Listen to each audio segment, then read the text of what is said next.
Like and subscribe and click the bell icon to get new video updates. Ukraine defies Russian demand to lay down arms in Mariupol. LVIV, Ukraine, March 21. Reuters, Ukraine defied a Russian demand that its forces lay down arms before dawn on Monday in Mariupol, where hundreds of thousands of civilians have been trapped in a city under siege and already laid to waste by Russian bombardment. Russia's military had ordered Ukrainians inside the besieged southeastern city to surrender by 5 a.m., saying that those who do so would be permitted to leave through safe corridors. There can be no question of any surrender, laying down of arms in the city, Ukrainian Deputy Prime Minister Iryna Vereshchuk responded. We have already informed the Russian side about this. Russia's assault on Ukraine, now in its fourth week, has stalled along most fronts. Russia has failed to seize a single major Ukrainian city, much less capture the capital Kyiv or swiftly topple the government of President Volodymyr Zelenskiy. But Russia has pounded residential areas, causing massive destruction. Nowhere has suffered worse than Mariupol, a port on the Azov Sea, home to 400,000 people before the war. It has been under siege and constant bombardment, with no food, medicine, power or fresh water, since the invasion's early days. Some people have been allowed out in private cars, but Russian forces have not permitted aid convoys or buses to evacuate civilians to reach the city. Ukraine also accuses Moscow of deporting some civilians from Mariupol to Russia. Lay down your arms, Colonel General Mikhail Mizintsev, director of the Russian National Center for Defense Management, said in a briefing distributed by the Defense Ministry, announcing the ultimatum. All who lay down their arms are guaranteed safe passage out of Mariupol. Mizintsev accused Nazis in Mariupol of causing a terrible humanitarian catastrophe there, including shooting people trying to leave. He presented no evidence for this.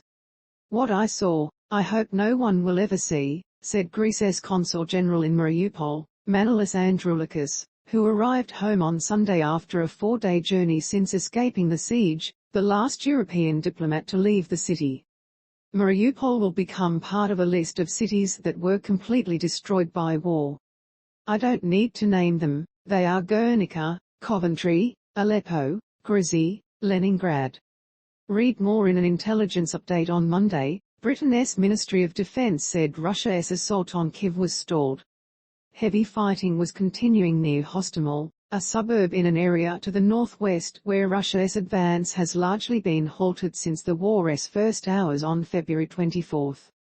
Forces advancing from the direction of Hostomel to the northwest have been repulsed by fierce Ukrainian resistance.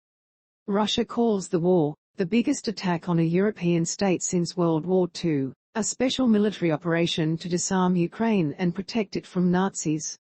The West describes this as a false pretext for an unprovoked war of aggression to subdue a country President Vladimir Putin describes as illegitimate. The UN Human Rights Office said at least 902 civilians had been killed as of midnight Saturday, though the real toll was probably much higher.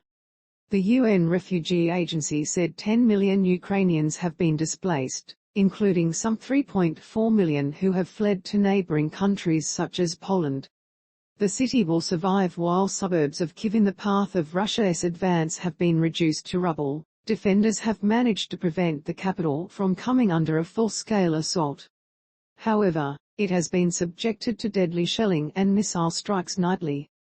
In the latest, authorities said at least 8 people were killed by shelling that destroyed a shopping center.